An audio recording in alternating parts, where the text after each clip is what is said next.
Hey guys, welcome back to Be Rich. Before we get into the video, I wanted to bring to your notice that my uncles Vinod Srinivasan, Anand Srinivasan and I have rolled out our Substack, which is basically a blog/newsletter where we're going to post our original research onto it, and we've analyzed macroeconomic trends. And a lot of you know my uncle Anand Srinivasan and I regularly write for The Hindu, and these articles are also going to be made available for you in the Substack. The link is moatinvesting.substack.com. You'll find it in the description and in the video right now. We hope you go check it out. We've put a lot of time and effort into it. And please give us comments and feedback on what you read. Thank you. Hey guys, good evening. Welcome back to Be Rich. Today we're going to be talking about what is Xi Jinping planning with China. Is he trying to plan for a future war or a conflict? Because some of his actions may indicate so. Because China has been secretly, and maybe not so secretly, it has been public information for quite a while now, has been building commodity stockpiles. And today, The Economist has posted an article about this in the finance and economics section, exposing, or rather shedding light on how much of exactly what commodity they have stockpiled. And where they do not have a significant figure, they do make an educated guess on what China could be holding. At the end of this video, we'll also discuss possibilities on why Xi Jinping sees this as a strategic move and what this could mean for us as investors in India. So let's get started. First off, China is going through an economic slowdown. We've discussed this on the channel many times before. It does not come as a surprise for most of you back at home. However, for those of you who are watching this video and are new to the channel, yes, China is going through a slowdown. It has been going through a churning property crisis, especially due to the COVID mismanagement which occurred. The economy has been in shambles and the equity markets have been performing very poorly and has been propped up by Chinese officials as a mode of investment. So, when an economy slows down, I'll give you guys two options at home. Will the country start importing more raw materials, or will it start importing less raw materials?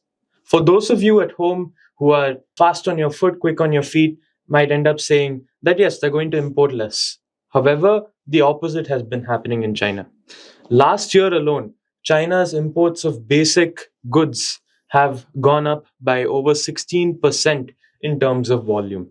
This is occurring when commodities are still very expensive in the global market. And they're still rising because in the first 5 months of this year, the exports have gone up by 6%. This is a huge amount. So the country is not expanding in its population by very much.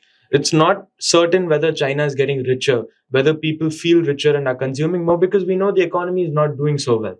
So where is all this material going? That's a good question. And to answer the question, we're going to be looking at what China is doing with basic commodity imports throughout this video. So as we know, China has always had an autarchical bent towards it. Or in simpler terms, it has had an isolationist or rather exclusionary policy making where they want to be reliant on themselves for most of their things. And they'd rather supply to the world than consume from the world. This has always been China's policy. Although during its globalization phase, it may have been less pronounced, but today it's back in full swing with Xi Jinping at the helm of the China ship. So today, China fears that especially with Donald Trump, where they've had severe bruising with a trade war which he started, and Biden hadn't really worked much on trying to stop it. He let it continue as a policy. We see that China today is not influenced by the rosy picture of globalization which it was during the past 2 decades, or rather even the first decade of the 2000s rather than the second one, because by the middle of the second decade, Donald Trump had come into office and he started a trade war with China. So China is very heavily dependent on foreign resources. Due to their export nature, they have consumed most of their natural dividends which their land has to offer. Although they do have vast reserves of coal, this is one such resource which they have. But apart from this basic resource, they are importing a lot of other resources. So if you look at it, it imports most of the raw materials they require, because China, yes, they refine raw material, but they do import the raw material required to refine. So 70% of bauxite and 97% of cobalt is imported in China. These are huge numbers, huge figures. And China keeps the lights on at home because of imports. Because China imports 70% of its crude oil and natural gas. Yes, you may say that they have tight, cozy relationship with Russia, which is right above them, and they could look to their partner anytime they want this resource. But there is no denying that oil prices and energy prices had gone up during times of conflict. And if America tomorrow decides to exert its influence on its old ally, the Saudis, then it will be left to decide. The verdict will still be out as to whether it's going to adversely impact China or not. Because, as we all know, when prices go up, even allies cannot give you a discounted price. They will charge you full price, maybe a small discount for being a long term ally. Right. So, that being said, in 2000, what Chinese citizens consumed to eat was produced internally in China as a domestic resource. Today, only two-thirds, or rather less than two-thirds, of the consumption in terms of food is produced internally in China. A lot of it is exported. And the country imports 85% of 125 million tons of a year of soybean to feed their 400 million pigs, which it's part of their animal husbandry industry. This is important because, unlike India, China does have a huge craving for pigs as a source of food, and most of the food which the pigs end up eating are imported from either America or its allied nations. So its reliance on foreign farmers is basically a must for their coffee needs, palm oil, as well as dairy products. So these are very important portions of food imports which come from abroad. And China has been stockpiling their resources relating to food grains as well as defense related materials such as crude oil, which they need, petroleum, crude oil, and industrial metals, which they may need to use during a long protracted war with a different nation and facing all sorts of embargoes and duties on what they're importing. So Donald Trump actually imposed a $60 billion worth of tariff of Chinese exports to America, forcing China basically to retaliate by slapping tariffs on American soybeans. Some of you may then say that, look, they had to do what they had to do. But the important point here is China loses on both accounts. One, its imports have become more expensive. Two, their exports have also become more expensive, meaning that the economy is slowing down. Next, during COVID-19, there was supply chain disruptions which raised the cost of materials for China. And then immediately after, China's wars do not end there. Ukraine conflict started and it inflamed prices and showed that America will use anything they have to create embargoes, even against the largest of largest countries, such as Russia.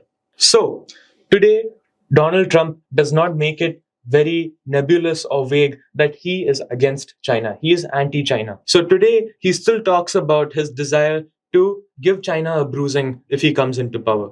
So the first thing that Donald Trump would likely do, from his advice, that if you want to hit China, you have to hit their food imports. And he's going to probably slap a tariff on their food exports out of China, out of America into China. And since Mr. Trump's departure from the White House, China was able to lean on big exporters such as Argentina and Brazil. However, today, if Donald Trump comes back into power, that can change. And Australia and Chile, which are also partner nations to the United States, will eventually come under the political pressure of a US president who is keen on trying to give a bruising to China in terms of their imports. And most of all, China's commodities are shipped through very, very few straits. That is, if you look at the map or the world map, you'll see that most of the shipping lines do not take very long and arduous paths to China. Rather, they have to go through paths which are mostly controlled by NATO and its allies. And today, if America decides to exert its influence, that is going to be a big problem for China and Chinese companies looking to source their imports from the Western world. That being said, China is also readying itself. China is not taking it lying down. They have started building huge stockpiles. And today, it's estimated that since 2020, China's crude oil storage capacity has increased from 1.7 billion barrels to 2 billion barrels. The location of these sites are confidential. However, The Economist has reported that according to satellite imagery, they've been able to find a lot of these locations, and they've seen underground gas caves which grew by sixfold, and 15 billion cubic meters worth of storage is now available for China to use. The target for China is 55 billion cubic meters by the next year. These are huge numbers. China is a huge country, and these are huge numbers correspondingly. China is also building a dozen or so tanks, huge tanks, to store liquefied gas along its coastline. Why the coastline? Because it's a strategic placement for any conflicts which they need to have with Taiwan, which they've always been threatening. And today they threaten even more because this is now seen as a political tool, and they've gained some confidence after the Ukraine conflict to know that, look, we can do what we want. At the end of the day, well, the worst that might come out of it are a few trade tariffs and a few slaps on the wrist in public courts. Right. That being said, China is also now not only building these facilities, they're working on filling it. And that is evidenced from the fact that imports are up by 16% last year. And now, in the past 5 months, it's up by 6%. And China's stocks of wheat and maize will represent 51% and 67% respectively of the world's stockpile. And this is up by 10 percentage points from 2018. And China's biggest agricultural imports, soybeans, as we talked of before, has risen from 39 million tons to 42 million tons today. And let's not forget the metals. China's effort to stash away metals and fuel has been enormous.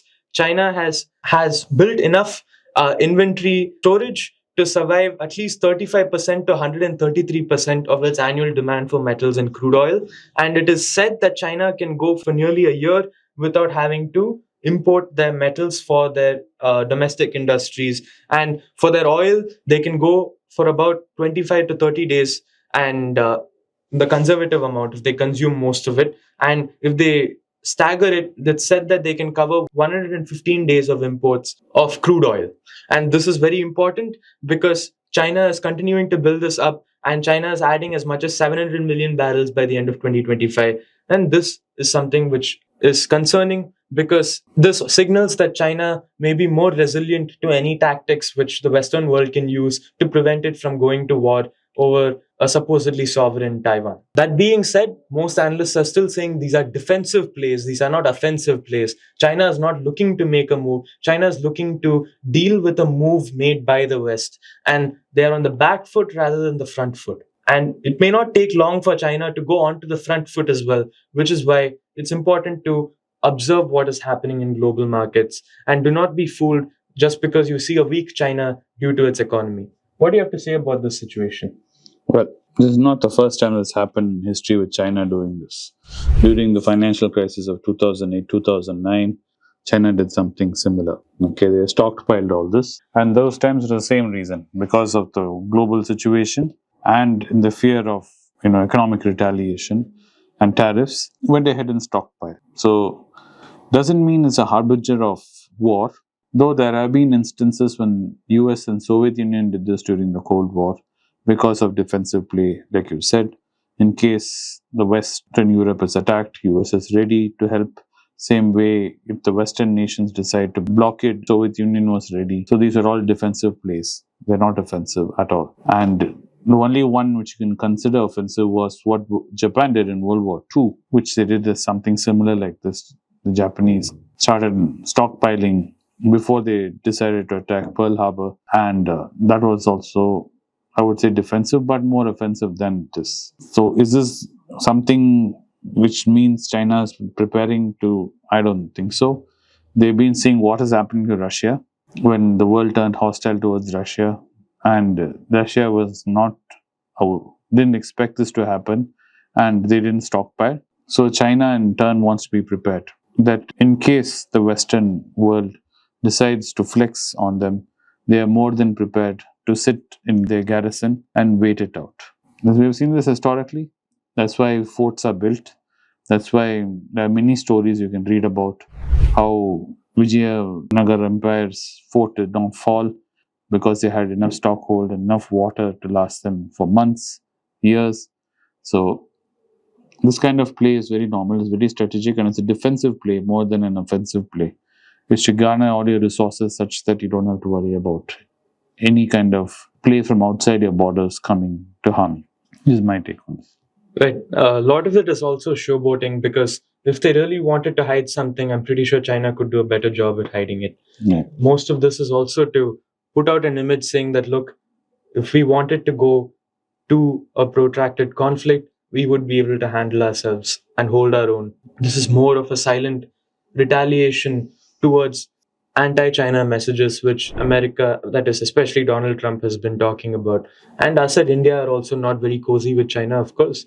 We do have our border, which we share with them, and we don't seem to be very happy to relent any more territories of ours to them. So that being said, China looks to be building its, like you said, stockpiles to make sure that in case the garrison or the fort needs to be used, they can use it definitely. This is not something which should be very worrying, but it should not be something which you should take lightly either. That being said, for the investors at home, what kind of opportunities does it present? One thing is for certain, food inflation, especially in India, has been quite high. The economic survey talks about how out of all the components in the CPI, food inflation has been the one which had run its course as it saw fit. So that is something which may continue to be under pressure because countries like China are building up its stockpile. That means that out of a limited pool of resources, China is now consuming a larger share, especially because it exports, and it exports more than it imports. It has more money in its current account balance to be able to take and buy resources in foreign markets, because China didn't know what to do with its money, and now it knows what to do with its money. And they know what goods they want to source from abroad, and they can do so. So what it means for us at home is that food prices may continue to be a little more expensive in the upcoming future. And a second part of that is that companies which do export food grains and export the metals which I talked about, and the oil which is being exported, it may be an interesting play to see whether there is value in these sort of companies, because there seems to be a reversion towards commodities from the service sector and IT and high tech growth. It seems to be that defensive stocks, it may be their time to shine when conflicts such as these erupt all over the world. So that being said, always look for value, look for prices trading below intrinsic value wherever you decide to look. And before you buy, think twice and then buy. And we hope that you enlist a SEBI registered advisor for your investment needs. We are not SEBI registered investment advisors. This video was purely educational and nothing else more. Hey guys, thank you for watching the video. We hope you liked it. If you liked it, please click on the like button. Please subscribe to the channel if you haven't already. Hit the bell icon if you want to be notified of when we upload similar interesting videos in the evening, as well as share this video with your family members and friends if you think they have some value to gain out of this. Finally, please leave your comments in the comment section below. We do make it a point to read your comments, even though we don't reply to them. Thank you very much for watching. Be rich. I told you about visiting Singapore. The date has been finalized. It's 25th August. It's a Sunday.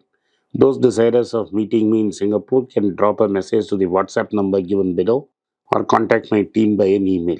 My team would reach out to you and we will assure you of our best services. For English and Hindi, there will be a separate meeting. See you in Singapore.